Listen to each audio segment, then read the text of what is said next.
Patients को ये जानना बहुत जरूरी होता है कि उसको जो गठिया हुआ है, जो उसके जॉइंट्स पेन है, वो किस टाइप की गठिया, कौन सी अर्थराइटिस है, उसको रिमेटॉइड अर्थराइटिस है कि ऑस्टियोआर्थराइटिस है कि गाउटी अर्थराइटिस है। ये सिंपल उनको सिम्टम्स से ही ये चीज डायग्नोस हो सकती है उनको घर बैठे ही। तो पहले वो जाने उनको कौन सी अर्थराइटिस है। उसके लिए अगर उन व्यक्ति का पेन जो है, जो दर्द है, सारी अर्थराइटिस में दर्द होता है, सबसे ज्यादा जो पेन होता है वो होता है रिमेटॉइड अर्थराइटिस में।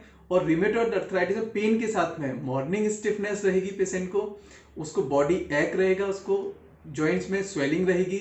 और जो दर्द होता है, जो अर्थराइटिस होती है, वो छोटे स्मॉल जॉइंट से स्टार्ट होती है, जो स्पेशली फिंगर्स के जॉइंट्स होते हैं, रिस्ट के जॉइंट्स होते हैं, थंब का जॉइंट होता है। उसके बाद वो धीरे धीरे वो आगे जब बढ़ती है, क्रोनिक बीमारी होती है, तो वो बड़े जॉइंट्स पे जाती है। अगर ऐसा दर्द है उसको, तो उसको समझना चाहिए उसको रिमेटॉइड अर्थराइटिस। ऑस्टियोआर्थराइटिस का जो दर्द होता है, यानी कि संधिगत वात का जो दर्द होता है, वो बेसिकली जो शुरू होता है वो बड़े जॉइंट से शुरू होता है। सबसे फर्स्ट ऑफ ऑल उसका दर्द जो शुरू होगा वो घुटने से शुरू होता है। उसके बाद जब वो क्रोनिक होता है तब वो कमर पे शिफ्ट होता है। ऑस्टियोआर्थराइटिस का जो दर्द होता है वो काम करने से, यानी कि सीढ़ी चढ़ने से, तेज चलने से, काफी देर तक चलने से वो बढ़ता है दर्द। जबकि रिमेटॉइड अर्थराइटिस का दर्द जो होता है वो सुबह में बहुत ज्यादा होता है, और जब व्यक्ति थोड़ी देर जब चलता है, थोड़ी देर काम करता है, तो उसका वो दर्द धीरे धीरे कम होता है, एक्सरसाइज करने से धीरे धीरे कम होता है। तो ये हम डिफरेंशियल डायग्नोसिस बना सकते हैं रिमेटॉइड अर्थराइटिस और ऑस्टियोआर्थराइटिस की।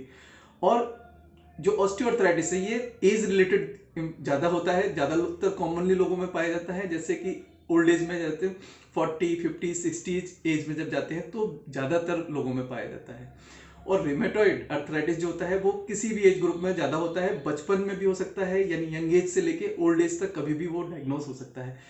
जो गाउटी अर्थराइटिस है उसमें जो डिफरेंशियल डायग्नोसिस हम बनाएंगे कैसे, कि वो पेशेंट को सबसे ज्यादा इंपॉर्टेंट है, उसको जो जॉइंट्स है वो स्वेलिंग होगी, इन्फ्लेमेशन होगा वहां पे, टेंडरनेस बहुत होगी वहां पे, मतलब वो दबाएगा, वो घुटने को जैसे दबाते हैं तो वहां पे पेन होना बहुत ज्यादा कॉमन फीचर्स है।